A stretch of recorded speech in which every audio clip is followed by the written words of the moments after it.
Good day kapadyak! Sa video natin ngayon, che-checkin natin itong rotor na pang e-bike. O tara!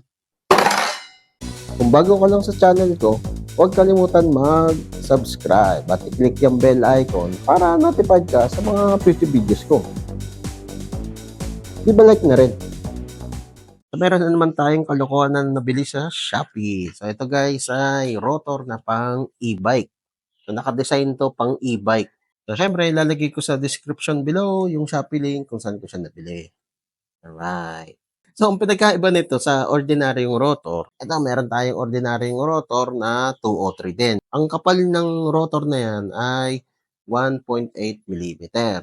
Ang kapal ng rotor na to na pang e-bike ay 2.3 millimeter. Yung maliit na difference na yon, sobrang laking epekto na nun sa braking power, sa longevity ng rotor, saka dun sa flex ng rotor. Manipis si ordinaryong rotor, sobrang kapal naman ng rotor na pang e-bike. So ito yung bigat ng ordinaryong rotor na 203. So keep in mind 203 to, so may kabigatan talaga kaysa sa 160 rotor.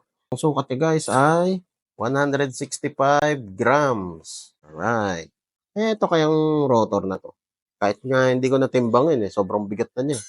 Ito yung bigat niya guys, 265 grams. Naging 270 grams. 265 ulit. So parang 100 grams ang difference niya.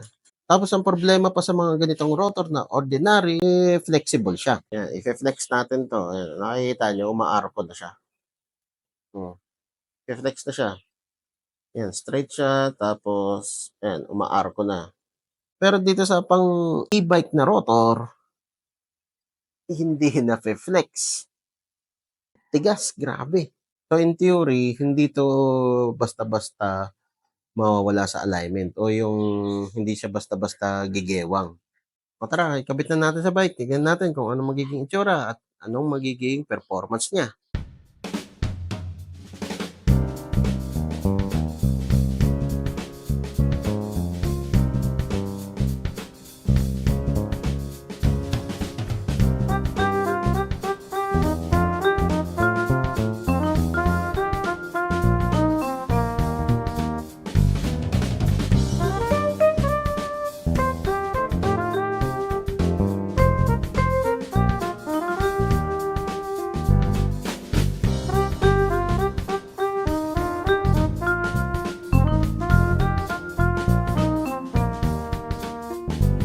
So medyo nag-struggle lang ako dahil kailangan kong iset pa yung brake pad dahil sa sobrang kapal nitong rotor. Syempre, yung caliper nasanay dun sa clearance ng manipis na rotor, di ba? So sasabit talaga siya. Konting adjustment lang, konting sundot lang sa brake pad para mapasok mo siya. So dito sa likod, medyo okay naman. Actually, merong sabit yan. Pero okay na rin. Dun sa harap, may konting sabit din, pero tolerable. Dito rin sa likod, tolerable din. So, hintayin ko na lang siguro maano to, at least ma-bed in yung rotor para mabawas-bawasan ng material. Anyway, so hindi natin ito matatesting dahil malakas yung ulan sa labas.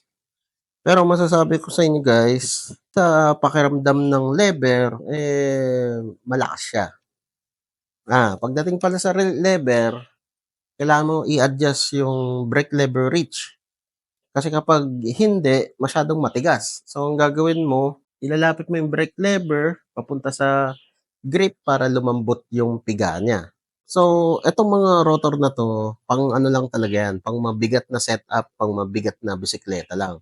Katulad ng mga pang bike packing o yung mga fat bikes na sobrang lalaki ng gulong. As long as mabigat yung bike, saka syempre kung medyo may kabigatan din yung rider, sabihin natin more than 100 kilograms, kailangan mo nito para hindi hirap yung brake pad mo saka yung caliper mo magpreno. And syempre, kung naka-e-bike ka talaga tapos yung rotor mo ordinary pa, upgrade mo sa ganito, makapal na rotor. Pero masasuggest ko sa inyo kung gusto niyo i-try, 160 lang okay na, solved na yon. Kasi kung 180 to 03 katulad nito, masyadong overkill. Itong setup ko na 'to medyo overkill din 'to kasi kalsada lang. O kapag hindi ka maingat sa ganitong combo, quad piston tapos 203, may kalalagyan ka. Oh, doesn't break his neck like that.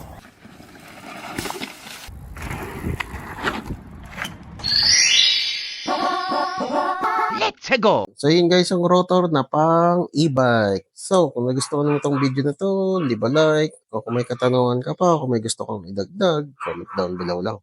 Okay, so yun lang. Ayos! Whee!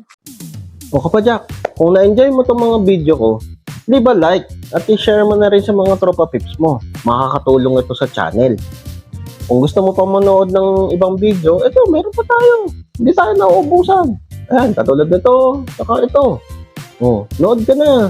Madami pa tayong mga video na i-upload. Kaya, mag-subscribe at i-click yung bell icon para notified ka sa mga future videos ko. Maraming salamat. See you next time.